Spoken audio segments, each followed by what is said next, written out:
ገድለ አዳም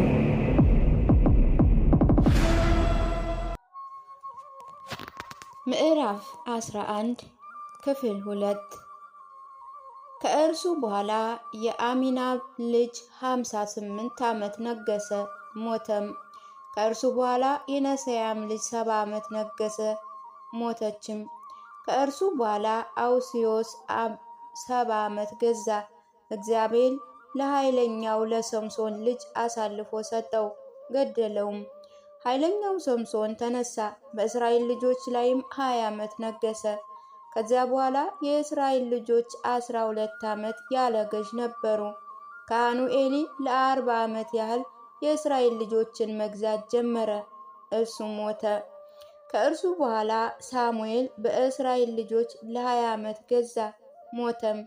ከእርሱ በኋላ ሳኦል በእስራኤል ልጆች ላይ 40 ዓመት ነገሰ፣ ሞተም።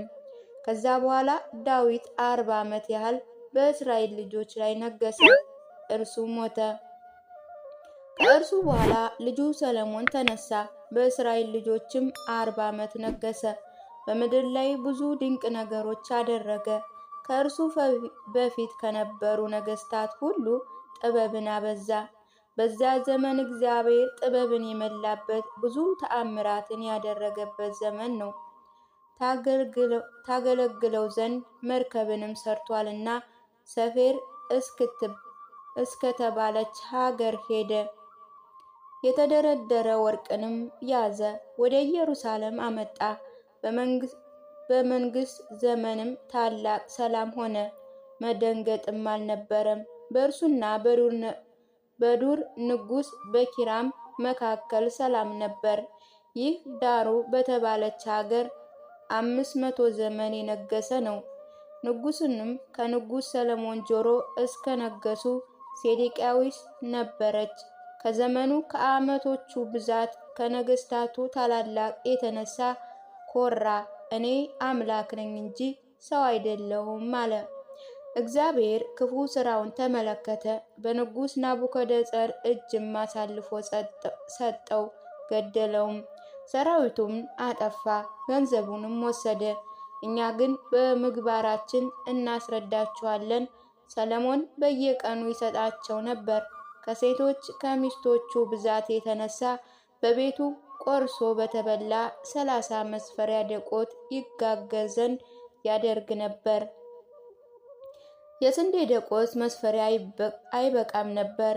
በየቀኑ 10 ያማሩ የበሬ ኮርማዎች፣ 20 የሰቡ ላሞች፣ ከሚጠብሱት ሌላ 100 በጎች ያርዱ ነበር። ቶራት ወይም አጋዘኖች፣ ሚዳቆ፣ ዋልያ ሳይቀሩ ሳያድኗቸው በየዕለቱ ይመጡ ነበር። በቤቱ በየዕለቱ የሚጠጣው 400 የወይን ጋን ነበር። ብዙ ተግባራትን ይሰራ ነበር።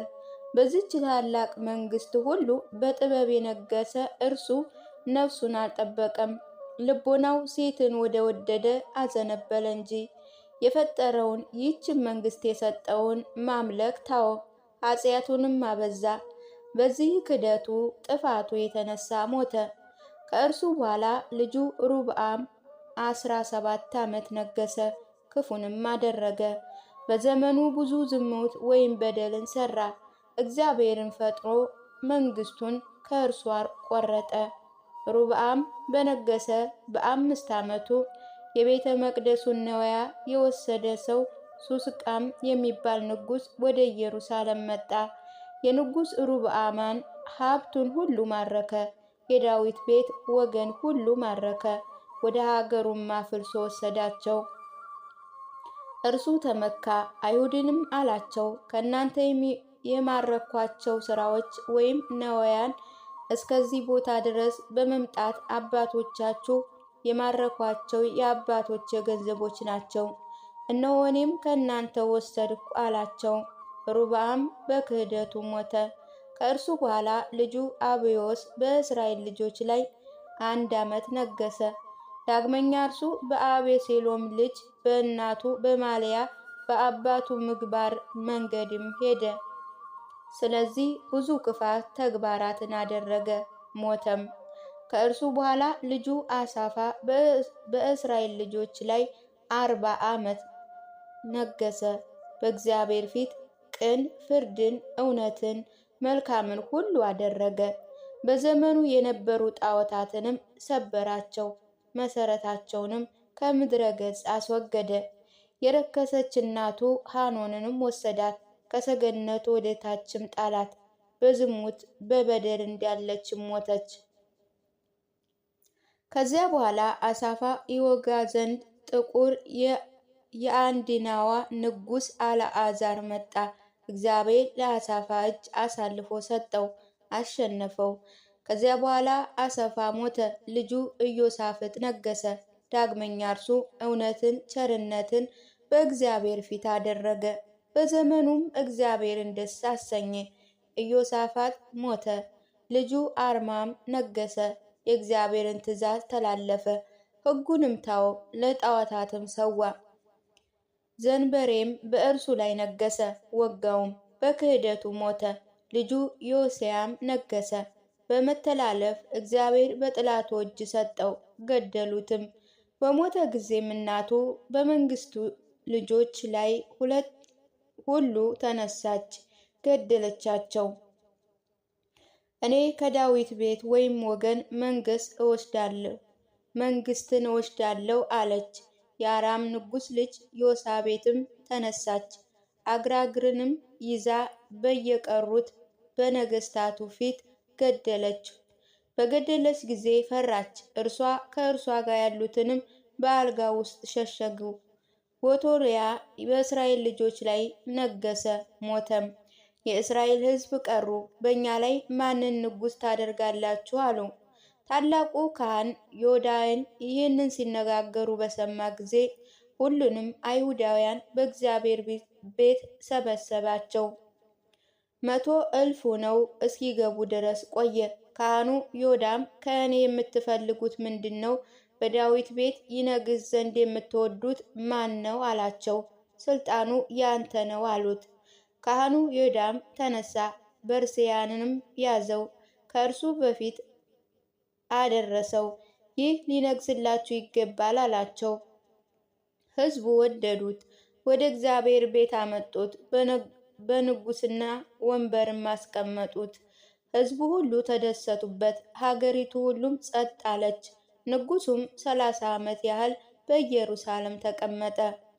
ዳግመኛ ባርሲያ ካህኑ ዮዳ ያረገለትን መልካም ሥራ ሁሉ አላሰበም። ዮዳን ይዞ ገደለው። ከዚያ በኋላ ጠላቶቹ ተነስተው ባርሲያን ገደሉት። ከዚያ በኋላ ልጁ አሜስያስ 29 ዓመት ነገሰ። አሜስያም አባቱን የገደሉትን ገደላቸው። አባቱ የገደሉት ልጆቻቸው ግን አልገደለም። የሙሴ ሕግ በእርሱ ይፈጸም ዘንድ ሕግ በአባታቸው ኃጢአት ልጆች አይገደሉም ይላልና። አሜስያስ ሞተ። ከእርሱ በኋላ አዜያና 52 ዓመት ነገሰ። በነገሰውም የእውነት ፍርድን፣ ቅንነትን በእግዚአብሔር ፊት አደረገ። አንዲት በደል እንኳ ሰራ። ይህችም ያለ ጾታው ወገን ለእግዚአብሔር መስዋዕት ማሳረጉ ነው። የማይገባውንም አቀረበ፣ ሞተም። ከዚያ በኋላ ልጁ ዮናታን 17 ዓመት ነገሰ። በንግስናውም ዘመን በእግዚአብሔር ፊት ክፋትን አደረገ፣ ፈጣሪውንም አስቆጣ። ሕጉንም ትእዛዙንም ተላለፈ፣ ለጣዖታት ዕጣን አሳረገ፣ ሰወላቸውም። ስለዚህ እግዚአብሔር በእልብሳል እጅ አሳልፎ ለሞት ሰጠው። የእልምሳልም ንጉሥ ባፈለሰው ጊዜ ከቤተ እግዚአብሔር ውስጥ ያገኘውን ሁሉ ነዋያን ወሰደ። እስከ ታላቁ አልምሳል ንጉሥም ላካቸው። በእግዚአብሔር ቤት ውስጥም ነዋያን አልተውም። በዚያን ንጉሥ ዘመን እስራኤላውያን ፈጽመው ተሰደዱ፣ ተማረኩ። ወደ ሀገሩም ወሰዳቸው። የእስራኤል ምድር ራቁቷን ቀረች። በእስራኤል ፈንታ ይጠቧት ዘንድ የእልምሳል ንጉሥ በዛች ምድር ይኖሩ ዘንድ ሰውን ላከ። ሰዎቹ በደረሱ ጊዜ በሀገሪቱ ተቀመጡ። አራዊቱም ነጥቀው ይበሏቸው ነበር። በአራዊትም እስከ ምድር ጫፍ ድረስ አስጨነቋቸው። ወደ ንጉሱም ላኩ። በአነጋገራቸውም አስረዱት። ኦርያስ የተባለውን ካህን ይልክላቸውም አራዊቱንም እንዳይቀርባቸው በእርሱ ላይም እንዳይከፋ ሕጉን ይሰጣቸው ዘንድ ለመኑት። ንጉሡ ይህን በሰማ ጊዜ ካህኑ ኦርያስን ላከላቸው። አራዊት እንዳይከፋባቸው ከእርሱ ጋር የሚኖሩ ሕግን ይሰጣቸው ዘንድ አዘዘ። አይሁድም ሕግን ሰጧቸው፣ በእጃቸውም ያዙት፣ ያነቡት ነበር፣ ይሰሩበትም ይጠቀሙበትም ነበር። ከዚያም ሳምራውያን ናቸው። ስለ እነርሱ የተነገረው ይህ ንጉሥም የእስራኤልን ምድር ይጠብቅ ዘንድ የላካቸው ነው። ዮናታንም ሞተ። ከእርሱ በኋላ ልጁ አካዝ ነገሰ። በእግዚአብሔር ዘንድ ደግነትን አደረገ። አካዝ ሞተ። ከእርሱ በኋላ ልጁ ሕዝቅያስ ነገሰ። እርሱም የ25 ዓመት ልጅ ነበር። በንግስናውም 29 ዓመት ተቀመጠ። ጥሩ ፍርድንም አደረገ፣ በእውነትም ገዛ፣ እግዚአብሔርንም አስደሰተ። ሕጉን ትእዛዙን ፈጽሞ ጣዖታትን ሰብሮ የጣዖታትንም ቤት አፈረሰ። በነገሰ በአራት ዓመትም የአሶርያ ንጉሥ ሰናክርም ነገሰ። ከእስራኤል ልጆች የተረፉትን ማረካቸው፣ እስከ ባቢሎን ግን አልወሰዳቸውም ነበር። ሕዝቅያስም ለአምላኩ ለእግዚአብሔር ይገዛ ነበር። እስክታመምም ፈጽሞ እስከ ደከመበት ጊዜ ድረስ ሕጉን እንዲፈጽም ነበር። ከደዌው ብዛት ወይም ጽናት የተነሳ ብዙ ችግር ደረሰበት። ልቡ ታመመ፣ በሰውነቱም አለ፣ ወዮልኝ! እኔ ከኔ በኋላ የሚነግስ ልጅ ሳልወልድ ልሞት ነው። በበሽታ እያለ በእግዚአብሔር ፊት አለቀሰ። ጌታዬ ሆይ ወዮልኝ! እነሆ ያለ ልጅ ልሞት ነው። እነሆ ለዳዊት የገባሁት ቃል ኪዳን ከእኔ ይጠፋል፣ ያቆማልም። ከዳዊት ወገንም መንገስ ይቋረጣል። ነገር ግን ጌታ ሆይ እኔ በኋላ የሚነግስ ልጅ ስጠኝ። እግዚአብሔር ወደ ልቦና ሐዘን ወደ ሕመሙም ተመለሰ። ደዌም የሚያስጨንቀው ነበርና እግዚአብሔር ይቅር አለው። ከሐዘኑ ብዛት የተነሳ እግዚአብሔር በዘመኑ ላይ 15 ዓመት አትርፎ ሰጠው፣ ከደዌም ፈወሰው። ከዚያ በኋላ እግዚአብሔር ከሚያስጨንቀው ደዌ አስነሳው። በ3 ዓመቱም ምናሴን ወለደ። ሕዝቅያስም ሞተ። በዙፋኑ የሚቀመጥ ልጅ ስለተወለደ ታላቅ ደስታ ሆነለት። ከእርሱ በኋላ ልጁ ምናሴ በኢየሩሳሌም 12 ዓመት ነገሰ።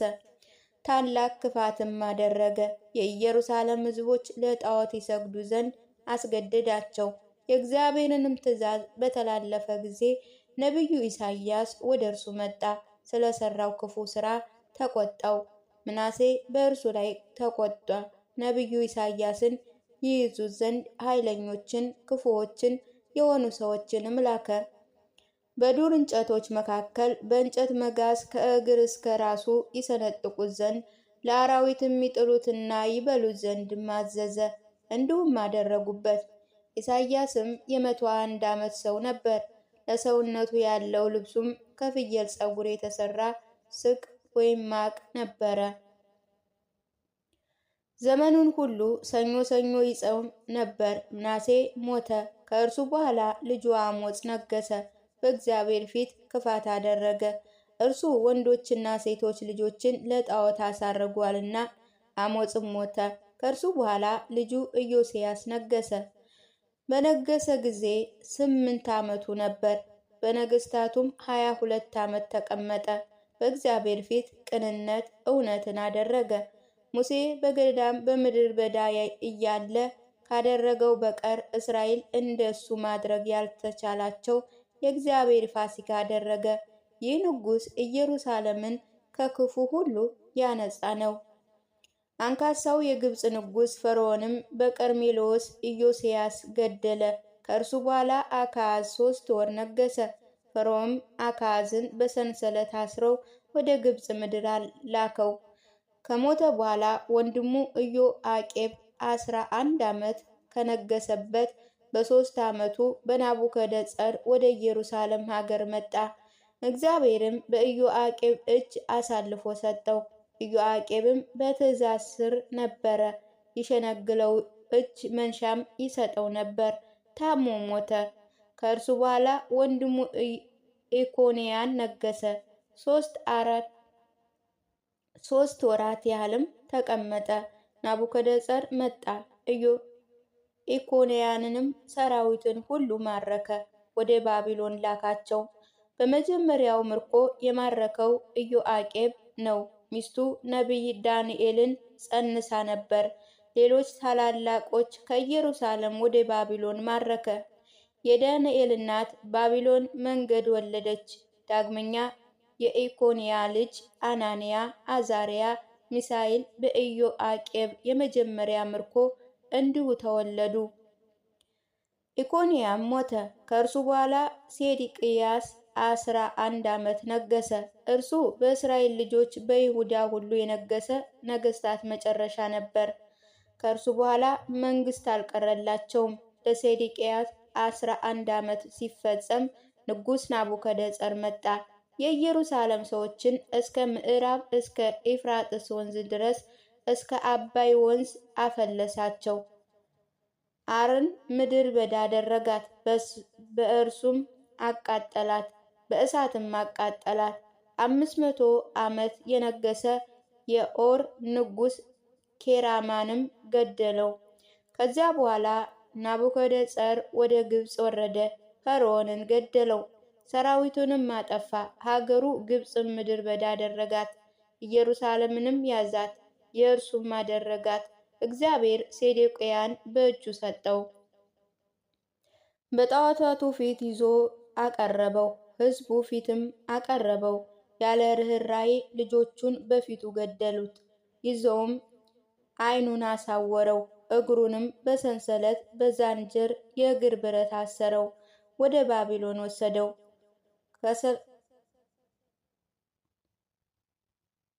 ስለ ከንቱነቱ በነቢይ ኤርምያስም ስላደረገው ክፋት እርሱ ወደ ጉድጓድ ወርውሮታልና። ከዚያ በኋላ የንጉሥ ባለስልጣን አለቃ ናቡዛዳን የኢየሩሳሌምን ቅጽሮች አፈረሰ፣ የእግዚአብሔርንም ቤት በእሳት አቃጠለ፣ ክፉውን ሁሉ አደረገ። ስምዖን ካህኑም በንጉሥ ሹማምንት አለቃ ፊት ሞገስን፣ ጸጋን አገኘ። የመጻሕፍቱን ቤት ይሰጠው ዘንድ ፈልጎ እርሱን ለመነው፣ በዚያም አዘዘለት። ካህኑ ስምዖንም ገባ፣ የተቃጠለው መጽሐፍንም ሰበሰበ፣ በእንግዳ ቤትም አስቀመጠው።